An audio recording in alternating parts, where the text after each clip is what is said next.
Welcome to the History Story Podcast. Get ready for another fascinating journey into the past. Yeah. Today we're taking a historic road trip Ooh, a road trip. to explore a truly bizarre and captivating tale Okay. involving one of America's most beloved writers All right. and a celestial wanderer. Oh, cool. I like where this is going. We'll be using history books and uncovered sources to delve into the intertwined lives and deaths of Mark Twain and Halley's Comet. Wow. That's a really interesting combo. It's a story that's equal parts eerie and beautiful, the Yeah. kind that makes you wonder about the grand design of the universe. Or maybe just the randomness of it. Yeah, true. That's true. Yeah. Our mission today is to understand the WTF happened, as Twain's life seemed to be bookended by the comet. Okay. We want to explore the historical context surrounding these events All right. and consider the various theories attempting to explain this remarkable synchronicity. I'm in. We want you, the listener, to feel like you've uncovered a hidden gem of history. Okay. Okay, let's unpack this, starting with a small village in Missouri on November 30th, 1835. Florida, Missouri, to be precise. Florida, Missouri. Okay. Picture it a young, expanding America. Yeah. It's the era of Andrew Jackson. Oh, wow. And in this tiny place, a premature and quite frail baby named Samuel Langhorne Clemens is born. Samuel Langhorne Clemens. Yes. The future Mark Twain. Okay. The history books tell us his chances of survival were slim. Oh, wow. So he was a delicate. delicate little baby. Yeah. Okay, so this is where it gets interesting. Okay, lay it on me. Just 2 weeks prior, on November 16th, 1835, Okay. Halley's Comet made its perihelion passage. Which is? That's its closest point to the sun, Oh, okay. and was a prominent sight in the night sky. I see. Imagine a fuzzy star with a ghostly tail, That's how they described it. as some accounts from the time described it. Wow. It must have inspired awe, perhaps even a bit of fear across the young nation. Yeah, I can imagine that. What were people's general understanding of such celestial events back then? Were they just seen as beautiful, or was there more to it in the popular imagination? That's a great question. Yeah. Historically, comets were often viewed with a mixture of awe and apprehension, Okay. frequently interpreted as omens, sometimes of great fortune, sometimes a disaster. No, so like a mixed bag. Mixed bag, okay. Yeah, you never knew what you were going to get. So as this celestial visitor graced the skies, this fragile new life, Samuel Clemens entered the world against the odds. A true survivor. Yeah. This really sets the stage for the dramatic irony of his later connection to this very same comet. Right, because he was this tiny little baby who wasn't even supposed to live. Exactly. It makes you wonder if there was something more at play. It really does. Now, let's fast forward a good 70-odd years. Buckle up. We jump ahead to 1909. Okay. That frail baby is now Mark Twain, a global icon, a celebrated author and humorist. I love Mark Twain. Picture him in that iconic white suit, Oh, yeah. still with that famously sharp wit. Yeah. But now, perhaps, with a touch of reflection on life and mortality, Makes sense. he's reached this incredible peak of fame. He's made it. Yeah, he's made it. Yeah. But he's also in his twilight years. Yeah, I guess 70 years old is pretty old back Yeah, then. especially back then. Yeah. And wouldn't you know it, Halley's Comet is once again due to return to our skies. Oh, wow. So he's lived through a full cycle of the comet. Yeah, it had been about 75 years since his last appearance. Okay. And it's at this point, according to one of your sources, his biographer, Albert Bigelow Paine, Right? that Twain makes this rather extraordinary declaration. I'm ready. He famously said, and this comes directly from Paine's biography, "I came in with Halley's Comet in 1835. It is coming again next year, and I expect to go out with it. It will be the greatest disappointment of my life if I don't go out with Halley's Comet. The Almighty has said, no doubt. Now here are these two unaccountable freaks. They came in together. They must go out together." Wow. When you read that, what strikes you most about his tone? It's that blend, isn't it? Yeah. That dry wit that he was so famous for, but also this undercurrent of what feels like a genuine conviction, Right. almost a cosmic weariness, as I think you put it before. Yeah. It's more than just a funny remark. It feels like he truly believed this. It makes you wonder if he talked about it often. Right. Did he bring this up every time Halley's Comet came up in conversation? Right? We need to find those dinner party transcripts. That would be amazing. The history books suggest it wasn't just a fleeting thought. Okay. Paine, being a close confidant, clearly felt it significant enough to record. Right. What's fascinating here is the intersection of his public persona as a humorist Yeah. and what seems like a deeply personal intuition about his own fate being linked to this celestial event. Right, and almost like he's tempting fate. Right. A little bit, yeah. And of course, as you said, the stage is now set for a truly remarkable piece of cosmic timing. So what happened? Halley's Comet reaches perihelion, that closest point to the sun we mentioned, Yeah. on April 20th, 1910. Yeah. And the very next day, April 21st, 1910, Mark Twain dies of a heart attack at his home in Connecticut. No way. Yes. That's insane. I know, the sheer proximity in time is... It's unbelievable. It's uncanny. Mhm. What was your initial reaction when you first came across this information? Honestly, it sent a shiver down my spine. Me too. It's one of those historical facts that sounds almost too perfect to be true. It does. It creates this profound sense of eeriness, Yeah. this almost poetic symmetry. Right. You can't help but feel a sense of fate at play, whether you're someone who typically believes in that sort of thing or not. Exactly. There's a cosmic neatness to it that's both deeply sad because we lost such a significant figure, but also undeniably awe-inspiring due to the sheer perfect timing. Yeah, it's hard to wrap your head around. Absolutely. It's a moment that really makes you pause and consider the bigger picture, Yeah. the interconnectedness of things, Right. even if it's just a trick at chance. Right. But to really understand the impact of this coincidence Yeah. and why it continues to fascinate. Yeah. We need to look at the world at the time. Yeah, let's set the scene. The context surrounding these events is crucial. Right, think about it. The world of 1835 when Twain was born. Yeah. And the comet first appeared in his lifetime was so different from 1910 when he died and the comet returned. Huge societal shifts. Technological advancements. In 1835, there was still a lot of superstition surrounding comets. Right. They were often seen as omens sometimes of bad things to come, Yeah. even though scientific understanding was growing. But still a lot of unknowns. What kind of anxieties might a comet have stirred in the public back then? In the early 19th century, while scientific understanding was advancing for many, the appearance of a comet was still an event shrouded in mystery and potential foreboding. Right. You would have seen a blend of scientific curiosity and traditional beliefs coexisting. So, like, people would be reading about the comet's orbit, Yeah, but still whispering about what it might mean. exactly. They'd be like, well, the scientists say it's just a ball of ice and dust, but... Right. But my great-aunt Tilly always said that a comet meant... Exactly. Right, whereas by 1910, science had made incredible leaps. Oh, yeah, leaps and bounds. As your sources detail, Yeah, one key advancement was spectroscopy. right. Could you explain a little more about what that is and how it changed our understanding of comets? Absolutely. Essentially, spectroscopy is like a prism for light from space, Okay. allowing us to see the ingredients of stars and comets by analyzing the different wavelengths of light they emit or absorb. So like a cosmic fingerprint. Exactly. Oh, By 1910, this technology allowed astronomers to determine the chemical composition of celestial objects, wow. including Halley's Comet. Okay. And this led to a rather peculiar phenomenon with its return, Okay. the 1910 Comet Panic. Oh, yes, the comet will kill all life. Headline. Oh, yeah, those were everywhere. It's almost comical looking back. It is kind of funny in retrospect. But it was very real at the time, wasn't it? Oh, absolutely. People were genuinely terrified. So what happened? Well, scientists had detected cyanogen gas, a poisonous compound in the comet's tail. Poisonous. Yeah. Yikes. And while prominent astronomers like Camille Flammarion tried to reassure the public that the gas was far too diffuse in space to pose any actual threat as Earth passed through the tail, Okay. the more sensationalist elements of the media really ran with it. Oh, no. Fear, as they say, can be quite a powerful selling point. That's for sure. Think about it. Headlines like, "Comet gas to engulf Earth." Oh, my God. Is this the end? People must have been freaking out. Oh, they were. Yeah. It was a media frenzy. So what were people doing to prepare for this supposed doomsday? Oh, all sorts of things. Right. Some people got these so-called comet pills. The comet pills, what were those supposed to do? Who knows? Like protect you from the poison gas? Maybe ward off evil spirits? I guess we'll never know. Some people even built makeshift shelters. Oh, wow. Like underground bunkers. Some went all out. Uh, Others threw end-of-the-world parties. oh, wow. So they figured if they're going out with a bang. Exactly, a last hurrah. Of course, as we now know, the Earth passed through the comet's tail in May of 1910. Yeah. And nothing happened. Nope. But that atmosphere of heightened anxiety and cosmic awareness was a significant part of the backdrop to Twain's death. It definitely added to the drama. Yeah.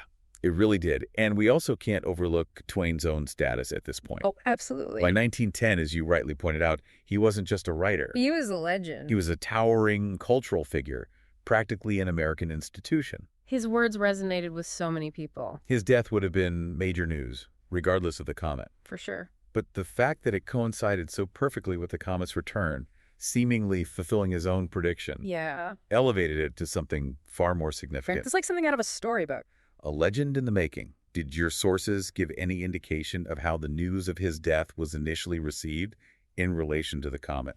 Absolutely. The cosmic connection was immediately highlighted in newspaper headlines and public discourse. Okay. It wasn't a footnote. It was a central part of the story. So like front page news. Oh, yeah. Big, bold headlines. Wow. Mark Twain dies as comet comes was a common theme, really emphasizing this extraordinary timing. It's almost like the universe itself was writing the story. Right. It was just too perfect, almost too on the nose for someone with Twain's keen understanding of irony and the human condition. It almost feels like a joke he would have made himself, Right. like a cosmic punchline. It instantly became woven into his narrative, this final, perhaps unintended, perfect punchline to a remarkable life. And it's something that is absolutely endured in the public consciousness. It has become a part of his mythos. Absolutely. Even today, it's a full-blown cultural myth. Yeah, But as we've discussed, one firmly rooted in verifiable fact. right. It's often one of the first things people learn about Mark Twain. It's like a key part of his story.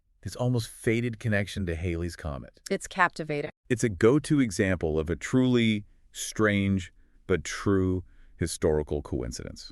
Definitely. So thinking about these incredible circumstances, what are some of the theories that have been proposed to explain this remarkable timing?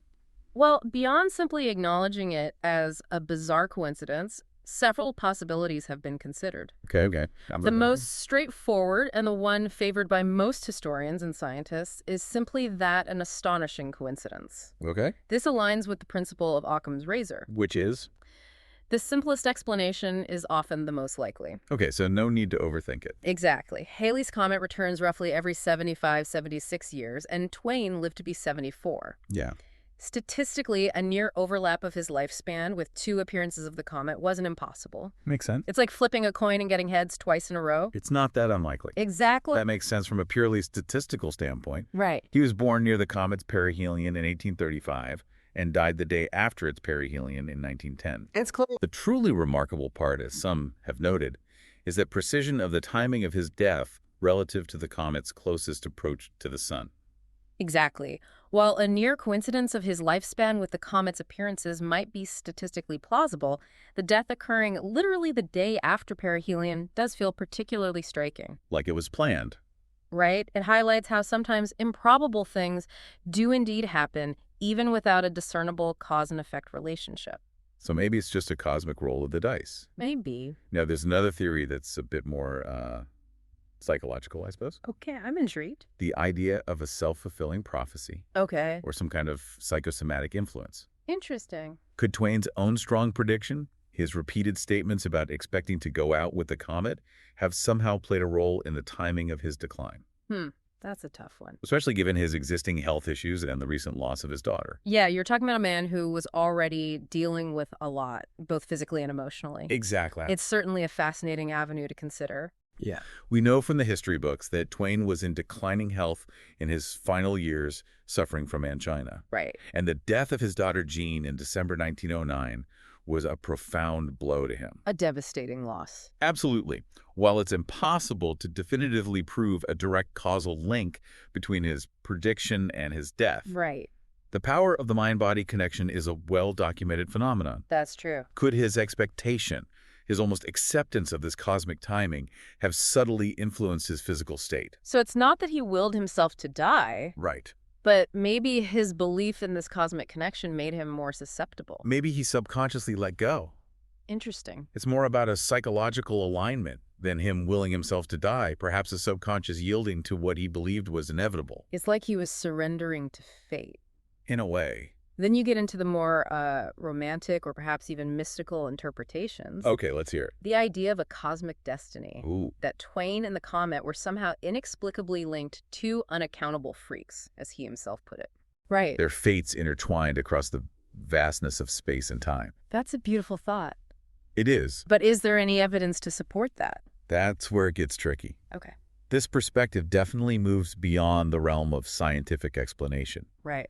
and into the realm of folklore and a sense of cosmic wonder. I can see that. While there's no empirical evidence to support a direct causal link between Twain's life force Yeah. and the comet's trajectory, Okay. from a narrative and emotional standpoint, it's incredibly compelling. It is. It speaks to that human desire for meaning and connection. Exactly. It resonates with those ancient human beliefs Yeah. about celestial bodies influencing earthly affairs. Right, like astrology. Yeah. The idea that the stars can guide our destinies. A sense that there might be grand, mysterious forces at play that we don't fully understand. And maybe never will. It's the kind of story that really captures the popular imagination. For sure. It's way more interesting than just saying it was a coincidence. Exactly. Yeah. And finally, there's a slightly more nuanced point. What we've called the slight fudge factor theory. Fudge factor. It's less about a grand conspiracy and more about the specific astronomical details. I see. Let's get into the nitty-gritty. Precisely while the core narrative, Yeah. birth near the 1835 perihelion death, the day after the 1910 perihelion and the prediction Right. is consistently reported, Okay. you might find slight variations in different astronomical databases Oh, really? regarding the exact dates of the comet's perihelion versus its closest approach to Earth. So there's some wiggle room there. So while Twain died just after the comet reached its closest point to the sun, Yeah. the closest the Earth came to the comet's tail was actually a bit later, in May of 1910. Interesting. However, the perihelion date being the comet's most significant point in its orbit around the sun Right. holds a stronger symbolic connection to Twain's prediction. I see. It's like the comet's own personal milestone. It's Exactly. more poetically fitting. Right. It highlights how sometimes the narrative and the perceived timing of events can be just as powerful as the absolute scientific precision. So it's about the story we tell ourselves as much as the cold, hard facts. Exactly. Given these different ways of looking at this story, it raises an interesting question. Yeah, what is it? Who tends to subscribe to which of these explanations? That's a good question. Based on the history books and other sources, Okay. historians and biographers generally lean towards the remarkable coincidence explanation, Makes sense. while almost universally acknowledging the incredible narrative power of the connection Right. It's hard to ignore. and how it has significantly shaped Twain's legacy. For sure. Scientists and astronomers, as you might expect, largely view it as pure chance. Yeah, they're all about the data. Right. From their perspective, comets follow predictable orbital paths, Right. and human lifespans, while having statistical trends, are ultimately individual and variable. So it's just a matter of probability. There's no scientifically plausible mechanism for a direct link. I can see their point.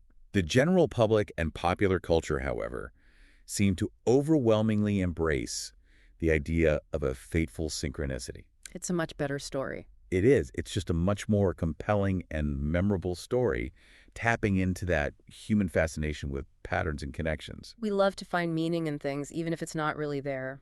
Skeptics, of course, will often emphasize the statistical probability, however low, of such a coincidence occurring, Right. alongside Twain's known health issues in his final years as contributing factors to the timing of his death. So they're saying it's not that surprising. And then you have those in the mystic or New Age thinking communities Okay. who might interpret this as evidence of deeper cosmic connections, Right. a sign of destiny or the universe operating in ways that science hasn't yet fully grasped. Like there's a bigger plan we're not privy to. So considering all of this, how has this extraordinary event ultimately shaped Mark Twain's legacy? It's definitely added a layer of mystique to his persona. It has undeniably cemented his legend. It's become this almost perfect, almost too good to be true capstone to his already larger-than-life persona.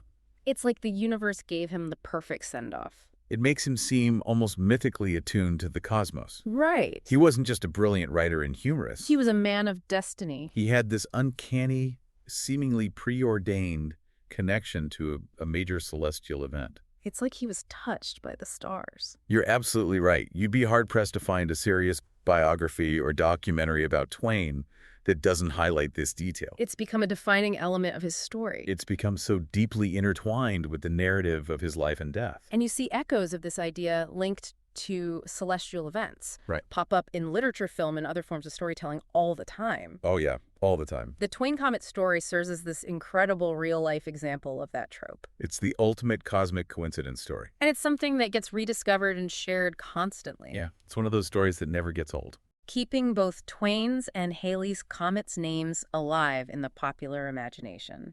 Now let's delve into some of the deep cuts. Okay, I love deep cuts. Some of those fascinating little details that add even more layers to this story. I'm ready. First off, the exact origin of that famous quote about coming in and going out with a comet. As we mentioned earlier, that comes directly from Albert Bigelow, Paine's comprehensive biography of Mark Twain. Okay. Published in 1912, just a couple of years after Twain's death and the comet's return.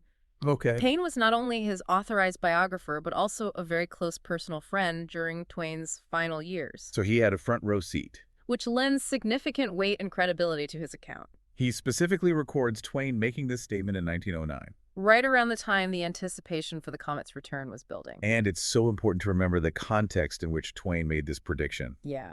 In 1909 and 1910, he wasn't a young man full of vigor. He was facing his own mortality. As the history books detail, he was increasingly poor health, suffering from painful angina.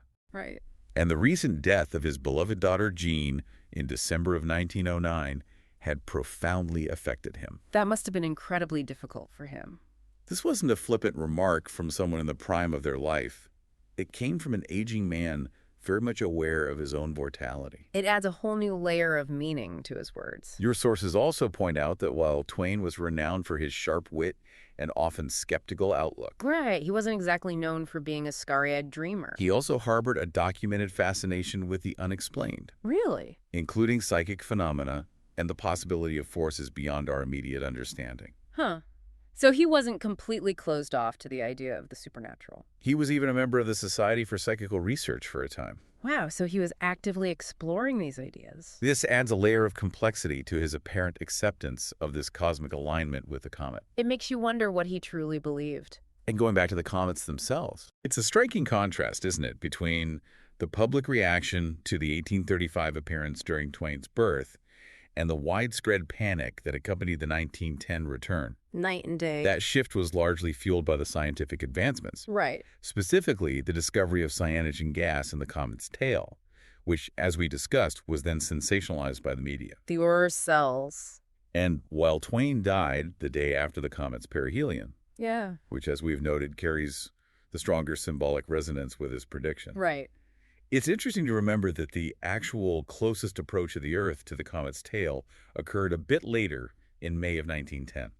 So there's a slight discrepancy there. Yet it was the perihelion, the comet's own turning point in its solar journey, that Twain seemed to have fixed upon in his mind. It was the moment that mattered most to him. Finally, a poignant geographical detail from your sources. Okay. Twain was born in the small town of Florida, Missouri, Okay. which is now preserved as Mark Twain State Park. Oh, wow. That's fitting. So his life truly was bookended, both geographically in this relatively small locale Yeah. and cosmically by this extraordinary celestial event. It's like his story came full circle. And even Albert Bigelow Paine, in recounting Twain's passing, directly links it to the comet reaching perihelion, So he saw the connection too. reinforcing the significance of that particular cosmic moment. It's like the universe was putting on a show. So, having explored all these facets of this incredible story, Yeah. what are your final thoughts? I'm still processing it all. What resonates most with you about the tale of Mark Twain and Halley's Comet? I think it's the mystery of it all. Yeah. The fact that we can never know for sure if there was a deeper connection between Twain and the comet, or if it was just a truly remarkable coincidence. It's a story that leaves you pondering, isn't it? It does. It makes you wonder about all the unseen forces that might be shaping our lives. The tale of Mark Twain and Halley's Comet offers no easy or definitive answers, but it undeniably provides a captivating glimpse into the strange and wonderful intersections of individual lives and the vastness of the universe. It makes you feel small, but also connected to something much bigger than yourself. It makes you think about other moments in history where seemingly unrelated events have coincided in such striking ways. Yeah, like what other cosmic coincidences are out there waiting to be discovered? We certainly encourage you to continue exploring the history of Mark Twain, the fascinating cycles of Halley's Comet, and the public's reaction to celestial events throughout history. There's so much more to learn. What other incredible coincidences might be waiting to be uncovered? Who knows? The universe is full of surprises. Thank you for joining us on this historic road trip.